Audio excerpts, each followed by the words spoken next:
Braun, the Executive Director of the Guardians of Martin County, and I'm host of the Guardians Podcast, a podcast about the environment in Martin County, Florida. Our focus on today's episode is the Loxa-Lucie Headwaters, which is a project that's a consortium of non-governmental organizations that are working together to conserve wildlands in southeastern Martin County between the headwaters of the Loxahatchee River and the South Fork of the St. Lucie River. With me today are several individuals who have been key players in this project that's been going on for a couple years. We're going to start with Barbara Birdsey, and Barbara is the founder of the Pegasus Foundation, and it was really Pegasus and the Treasured Lands Foundation that were the impetus behind the Loxa-Lucie Headwaters project. Barbara, can you say a few words about how the whole initiative got started? Sure. It really started with an idea that Chuck Barraclough had regarding treasured lands. And we advocate for acquisitions and conservation in all of Martin County. Chuck had this wonderful idea that in honor of Nat Reed, we should have a green corridor coming into Hobe Sound. As many people know, there's this beautiful canopy of trees all the way from Gomez Road over the intercoastal onto Jupiter Island. Many people come there just to photograph themselves with those trees. So we thought, well, okay, so what if we try to come in from 95 and have a canopy sort of concept all the way into Gomez? So that would be like a corridor of trees growing so that it would give the kind of approach into Hobe Sound like it's a greenway. And so we started to talk about that a bit. Sounded like a good idea. We talked to Matt Sexton from the Conservation Fund. He said, sure, I'll come on board as the national organization that we were going to need. And then we approached the Guardians of Martin County, and they very enthusiastically embraced this project. And then we began to pull people in, like John Sedwitz over here, one at a time, people who had groups that they had started that had an interest in the environment. And we formed this committee that's still ongoing today, a very dedicated group of volunteers that gets together sometimes once a week, sometimes twice a month. But we oversee acquisitions, and we oversee exotic removals, and we oversee education, and we try to highlight our properties. So if you can envision Bridge Road on 95 coming off and thinking of both the north and the south sides of Bridge Road are the area of focus for us. There's a huge connection between Atlantic Ridge to the east, and then going all the way over to Halpatioke, and then into Jonathan Dickinson on the east. So we have a large, what I would call green circle.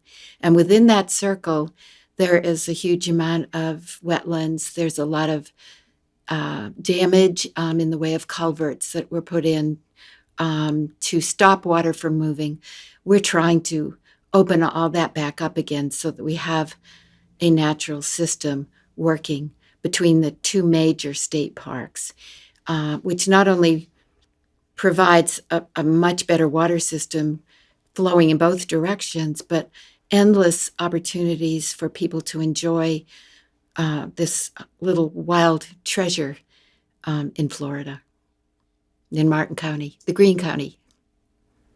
Great, thanks, Barbara. And you mentioned Nathaniel Reed and as being the inspiration for this part of the project. And yes, the Reed family's advocacy on environmental issues goes back several decades.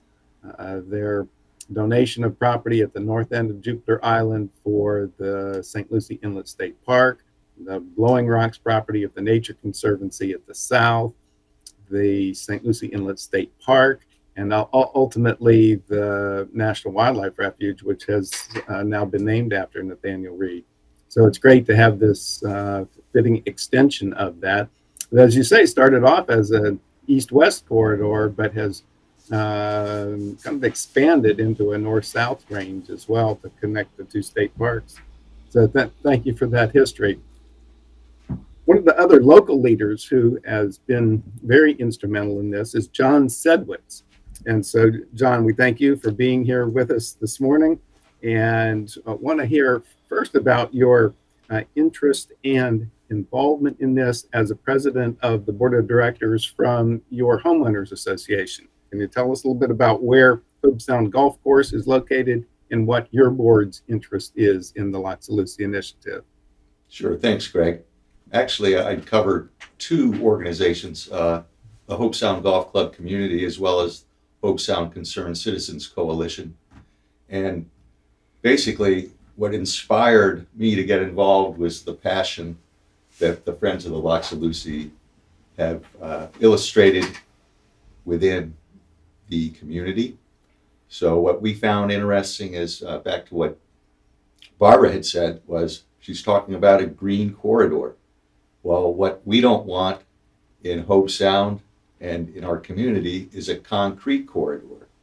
And the fear of having another Indian Town road is not really palatable to many of the people in this community, as we want to make sure that we ensure the quality of life that we've come to enjoy here in Martin County.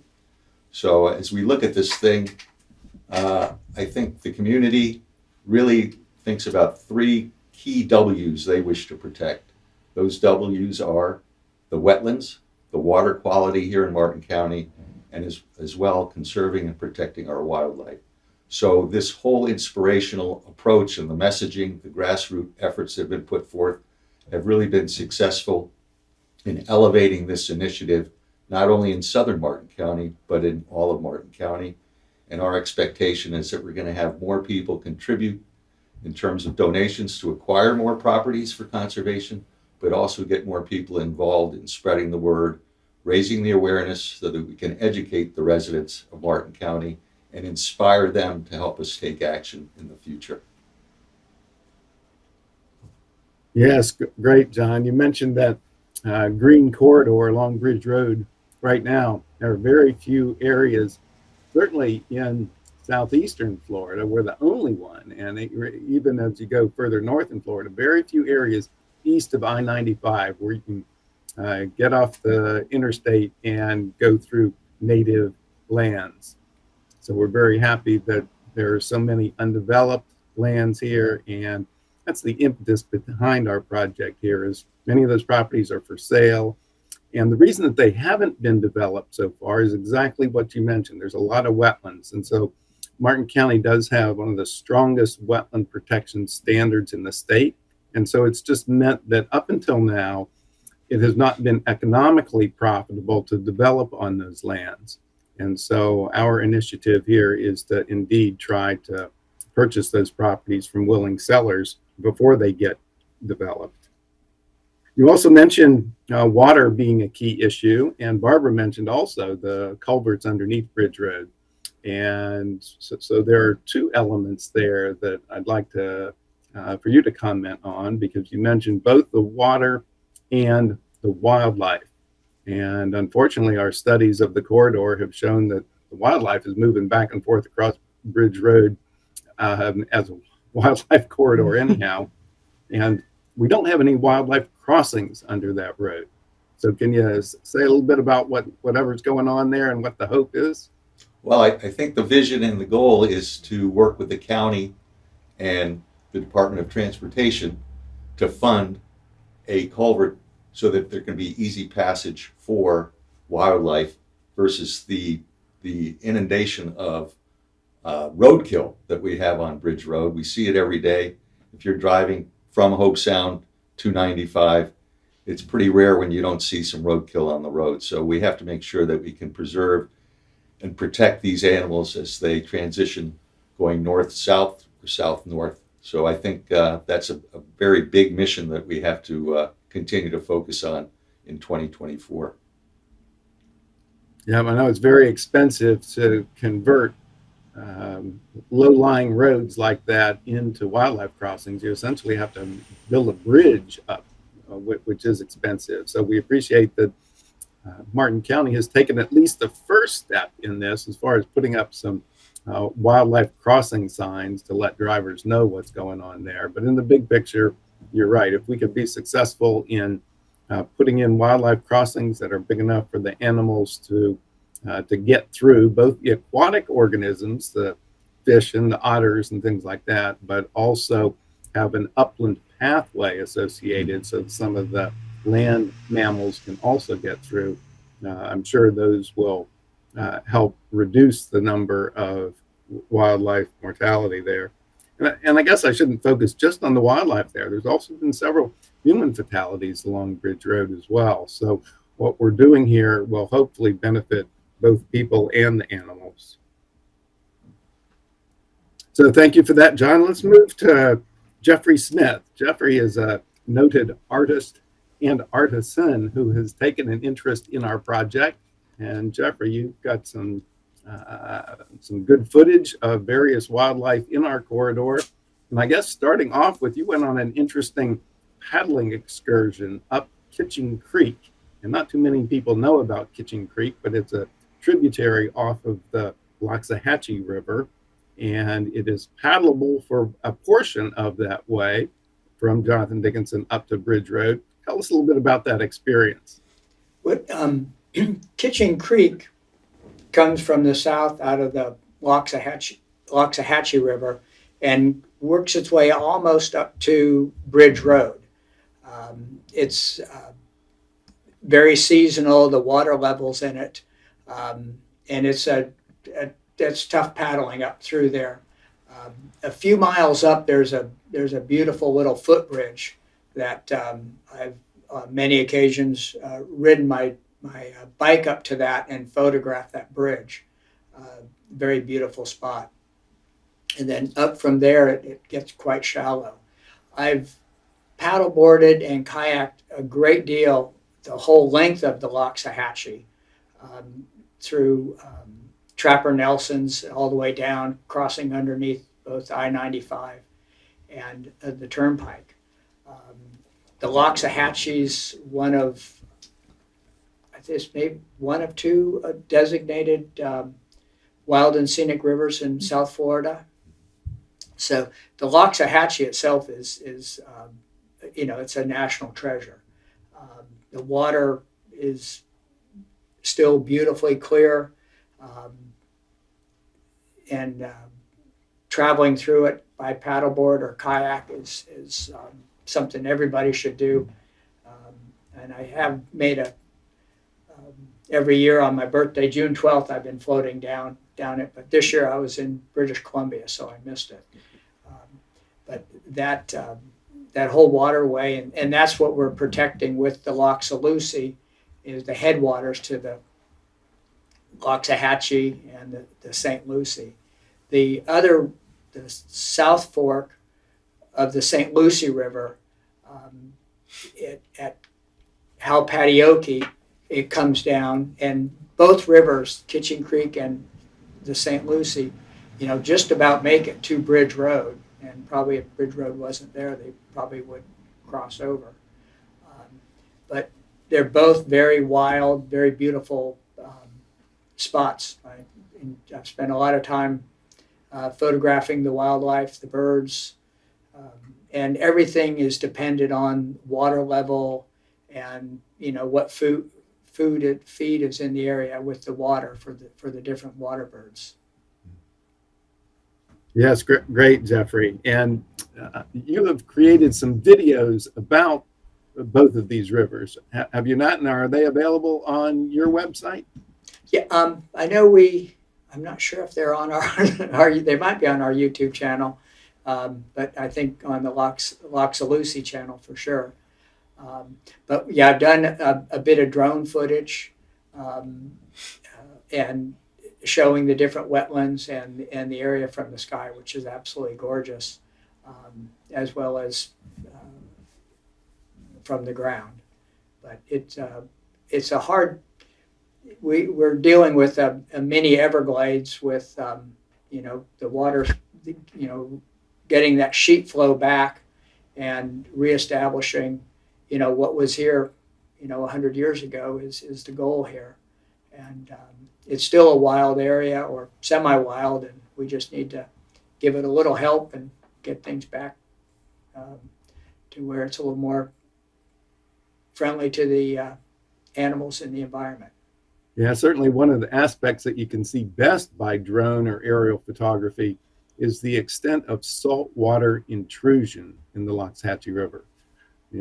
As you're paddling along that stretch between Riverbend Park in Palm Beach County and Jonathan Dickinson, you can see the transition from the freshwater cypress community to the more intertidal red mangrove community. And it's distressing to see some of those the cypress trees that are hundreds of years old that have died as a result of that saltwater intrusion.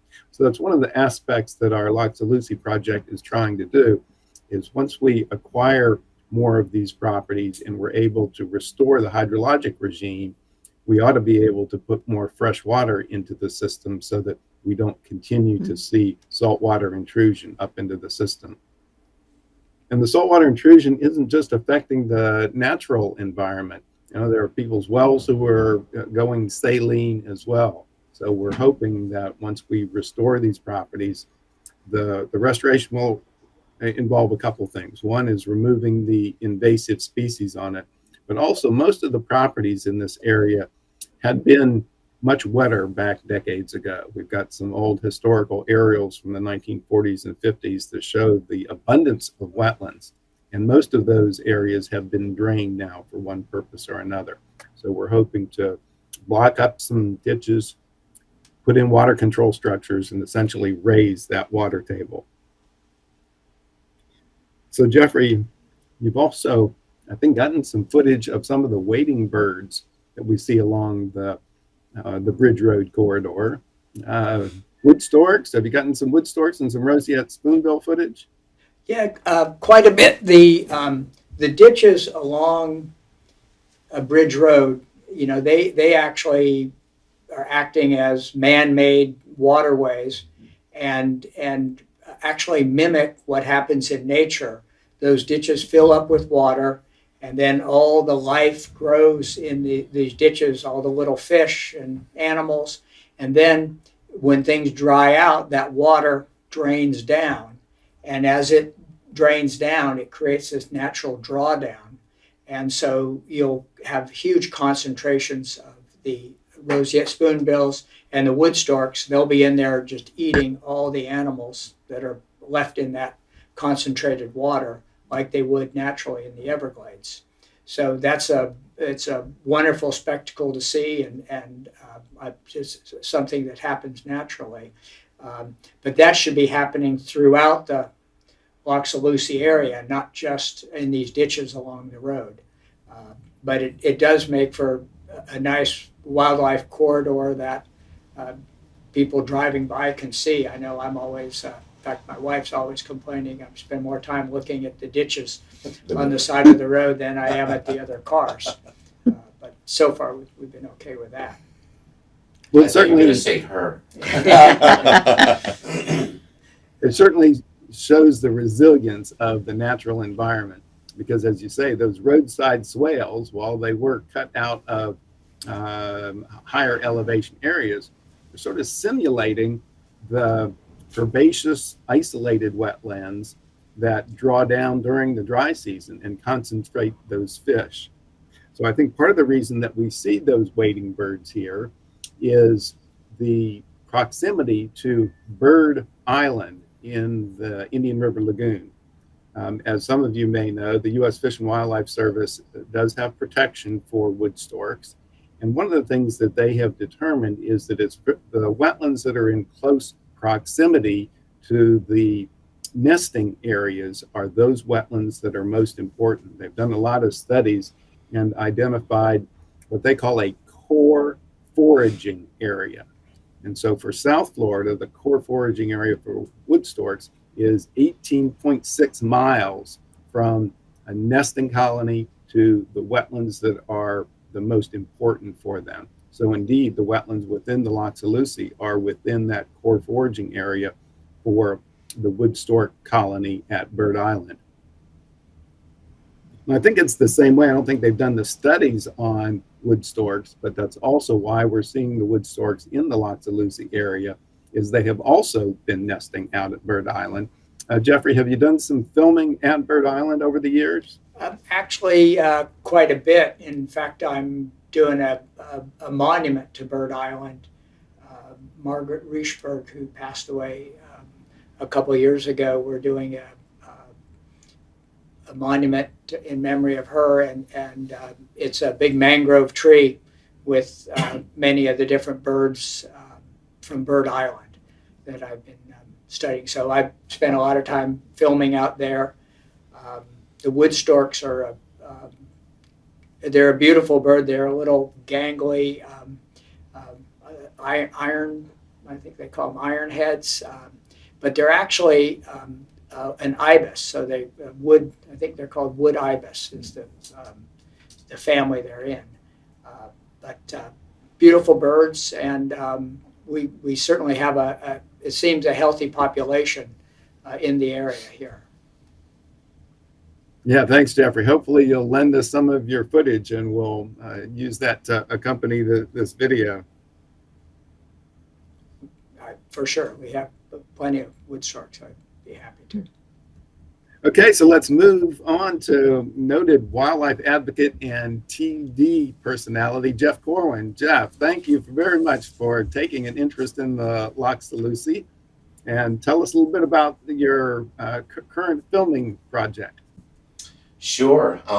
Yes, I've really taken a shine to Martin County and how that it has this wonderful wild tableau that is all but absent throughout much of developed Florida. So you can still get a little reminiscing view of old Florida that's all but gone in many places. And that's the genesis and spirit of my current television series that we just finished filming. And that will debut in January 2024. So it's called, it's a season 2 of Wildlife Nation, and it's called Expedition Florida. It's all about wild Florida, from the Panhandle to the Keys, from the sawgrass to the seagrass. And our partners to tell this story are the Miccosukee tribe of Indians of Florida. So there's a very strong Everglades component. And the big lesson that we've learned in making this series is there's no nature in a vacuum in Florida. Everything is interconnected. And what happens in one part of Florida, for example, the Okeechobee Lake, will have a direct impact on another part of Florida, for example, the coral reefs. So we need to kind of look at Florida as this inclusive giant wetland that has been, because of human activity, fragmented and compromised. But the hope is that there's enough bits and pieces of wild Martin County that we can stitch that together to create this wild tapestry symbolizing and holding the natural splendor of Florida. So that's kind of the spirit of what Wildlife Nation Expedition Florida is. We're very excited to have that strong Native American component to it as a partner. And we've been telling stories from bonefish that are now carrying human chemistry in them, from pharmaceuticals to pesticides, to looking at the Sewanee alligator snapping turtle, a giant ancient snapping turtle, about the size of a Volkswagen Bug, that's still surviving today, actually thriving. Manatee conservation, strange amphibians called sirens and amphiuma that no one knows about, that live in freshwater ecosystems of Florida, to the challenge that the Everglades are facing. We look at the Everglades, it looks postcard perfect, but the Everglades has been silenced by invasive species. Largely pythons have pushed the Everglades to the point today where 90% of the mammals, the deer, the bobcat, the opossums, raccoons, the squirrels, are gone. They've been consumed by non-native predators, or they have been drowned by, poorly mitigated flooding regimes, which is an irony to think that wetland species would drown from too much water.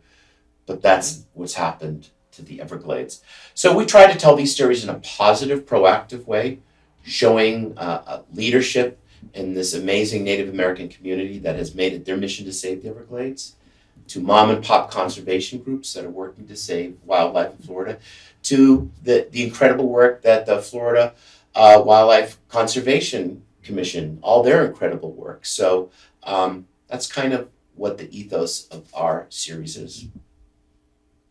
Yeah, that's great. You mentioned turtles in there, and certainly with the Loxahatchee, the Native American name for Loxahatchee is the River of Turtles. And so have you done some filming of, say, the soft-shell turtles and the cooters, those species that are in the Loxahatchee? I was cootling with cooters just 2 days ago. And beautiful, beautiful Silver River, which is this old piece of Florida where thankfully, again, it kind of mirrors the importance of a project like this, right? So people will say, it's so expensive to buy this land that'll be developed, and it is. It's millions and millions of dollars. But it's far more expensive to restore and recreate what today already exists.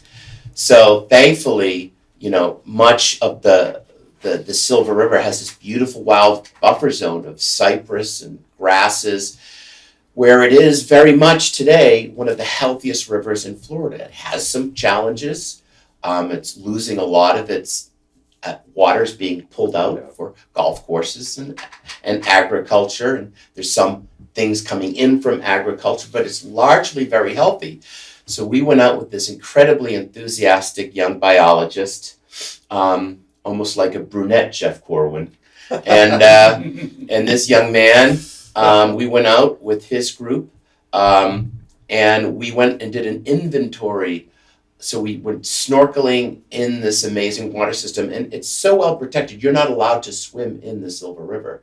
They're trying to change that, but they don't want people swimming in this river.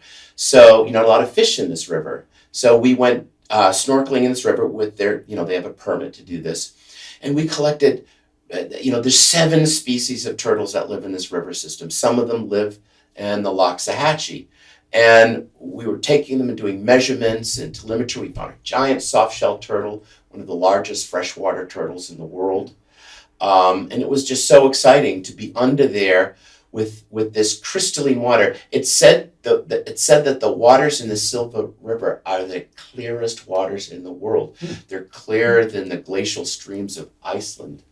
And to be there with this beautiful bed of grass at the bottom and this lush wall of vegetation around us, and as I'm grabbing a giant cooter or beautiful yellow-bellied slider, there next to me is lumbering this well-fed manatee, and it just all comes together. And it reminds you, wild Florida could be this. And then you juxtapose that to a place like Crystal River, which is beautiful, this refuge, but faces so many problems because we can't go back in time and undo the development with that hard shoreline, which is catastrophic for a wetlands ecosystem, whether it's the Chesapeake or whether it's a wetlands ecosystem in Florida. That hard developed shoreline just takes away that wild habitat, takes away that filter, takes away that vegetation of sieve that removes all the natural contaminants and non-natural contaminants. So yes, this is the opportunity we have, but that opportunity is now. We probably won't have that opportunity in a couple of tomorrows from now. The decisions we make today are going to determine what wild Florida will be like in the not so distant future, if at all. Yeah, great, Jeff. Thank you. And that leads me to want to talk a little bit about the Florida Forever program. And the state of Florida does have a very aggressive program. It's getting funded at varying amounts by the legislature from year to year. But the idea is to acquire those properties that are either good as new state parks or as additions to state parks. And so one of the reasons that the Loxa-Lucie Headwaters project has taken some traction is that properties within our boundary are on the state of Florida's Florida Forever list. They're not called the Loxa-Lucie, they're called the Atlantic Ridge ecosystem. And so the ecosystem is indeed drawing from both those low-lying wetlands, the tidal creeks, but also the high, dry ridges. And so along some of the habitat that provides is the dry areas for gopher tortoises. And I think you've done some work on gopher tortoises as well, haven't you, Jeff? Yeah, I love gopher tortoises. One of my top like 3 U.S. North American turtles are in Florida: the gopher tortoise, the Suwannee alligator snapper, and the soft-shell turtle. And I love wood turtles, but they don't live here, and that's okay. But yeah, so gopher tortoises to me, one of my favorite things to do is to go down Gomez and go to like Sea Branch or go along the high ground, the barrens of near the Loxahatchee and other places, and to see these beautiful ancient turtles basking in the sun. We share this habitat. They're not afraid of us because we protect them and conserve them. But one of the most heartbreaking things for me was going down Gomez just last year and right by Graham, the boat area in Graham. And there was this gopher tortoise I'd see every day, that I've seen every day for just every warm day for about 5 or 6 years. And there was her hole, and there was a cross, and there was a big red puddle in the middle of the road where someone had taken out that turtle. Not intentionally, going too fast on Gomez. They were just going under 10 miles. They would not have hit that turtle. Maybe they were on their cell phone, whatever. But what does that mean to lose a gopher tortoise? Well, if you take an adult gopher tortoise from the environment, it will take about 100 years for that ecosystem to replace that turtle. When you add up the trial and error and the opportunity that a little hatchling will survive the predators to become it'll take 20 years before it can be sexually mature to replace itself. And while thankfully gopher tortoises are protected in Florida, thankfully people love these animals, and I think they will always be here, they face incredible challenges from development. There are builders with permits that go back a decade or more ago, and they are grandfathered in with these permits where they can go in and they don't have to do the new rule, which is you have to excavate that turtle. It's a lot of work to excavate. A gopher tortoise goes down 30 feet and 200 feet. It's a lot of work to get them out of the ground. You have to bring in a team. But if you have one of these old grandfathered permits, you can go there and just put a cement sarcophagus over them and entomb them to a horrible death. And there are communities where they are doing that today because of these grandfathered permits. And even because they're protected, which is awesome, but still, if you're extirpating them, if 1,000 people every day come to Florida, that means a wild piece of Florida goes away to make a place for a human being to live. And eventually, we'll run out of places to put these tortoises, because if you know anything about gopher tortoises, they're very territorial. They fight each other and they battle for access to females. And so it's a wonderful piece of old Florida. It's a wonderful piece of the story of evolution of reptiles, a species that came up from South America. One of my best memories filming in Florida a few years ago, we were with an archaeological team, I think it was from the University of Miami. We went into a deep gin clear cenote, and we were down doing a dig underwater at about 100 feet. And we found, the archaeologist was so excited, he showed me, he said, "Jeff, we're communicating underwater." It felt like it was like an alien movie, little lasers showing where it was. And he said, "Do you see what this is?" And he showed me this area. There was an ancestral gopher tortoise that was probably about this big, and it was upside down. and there was another one upside down. And he estimated this one back to 40,000 years. And he said, look at what's in the middle. I said, what? He said, this is ash. So what does this mean? He says, a human being likely did this. So, I mean, it was just an amazing story, the interconnection of ancient humans in Florida going back tens of thousands of years. So they have an amazing story. They're a part of Wild Florida. I think they'll always be here, but we may not have many of them the way things are going. Yes, which goes back to our initiative to try to acquire these lands while they are still available. And so when we saw that these properties had been on the state's acquisition list for over 20 years and 0 acres had been acquired, that's really been the impetus behind our initiative right now. We went and they're also very important. People don't forget, they're not only really cool to look at, they're what we call a keystone species. So when a gopher tortoise excavates this deep tunnel, that's a refugia for many animals. Mm-hmm. There's a cricket species that only lives in a gopher tortoise. There's the gopher frog that only lives in and so they're very, diamondback rattlesnakes and eastern diamondbacks. Indigo snakes rely on gopher burrows. Also, they are constantly eating and pooping. They're like a living reptilian pastry bag. And so they only digest about 50-60% of what they eat. So there are unique Florida plants that actually will only really germinate when they pass through the gut. So they're constantly eating and seed dispersing. So they're very, very important species. Jeff, in a wildfire and hurricanes, the underground serves as a burrows, haven for this. all the other animals. So during fires and they survive. And also fire is very important to them. A lot of this habitat is fire dependent, and not having natural sustainable fires is not excellent for the ecosystem. A lot of the pine trees will only germinate with the fire. All of that is very important. And I was filming with some folks on the other side of Florida just after this recent hurricane. And those tortoises survived. They actually were able to stay in those burrows with 2 days of, 10 feet of seawater over them. They survived. They're natural pioneers and colonists. They can float, and they carry with them water inside them, and they go long times without eating. Incredible. They're a resilient reptile. If you give them the chance, they will thrive. Wow.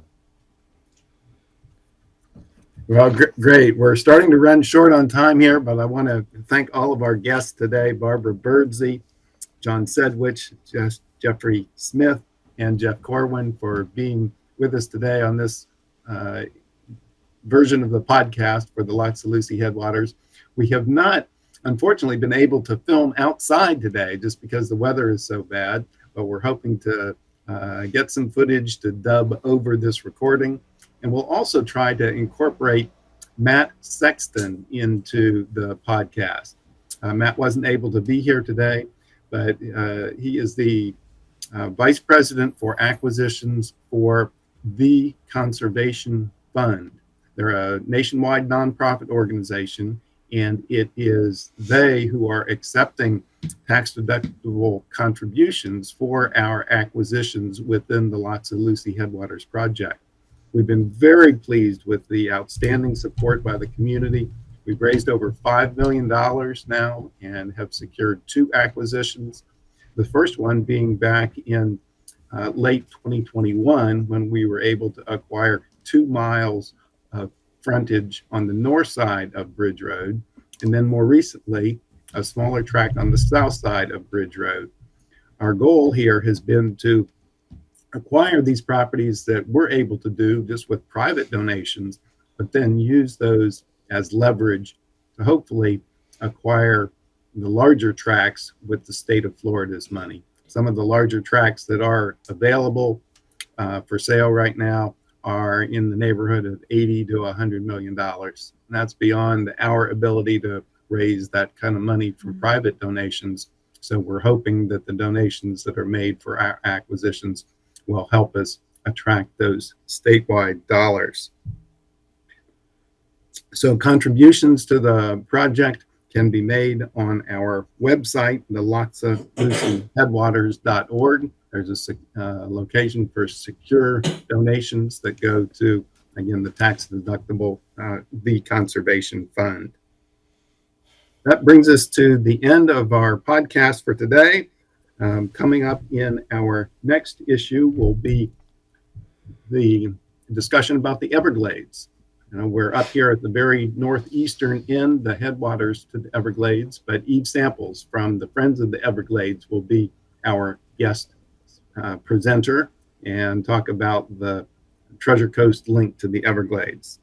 So with that, I'll sign off. Thank you all for joining us today. Thank you, Greg. Thank you. Thank you, Greg.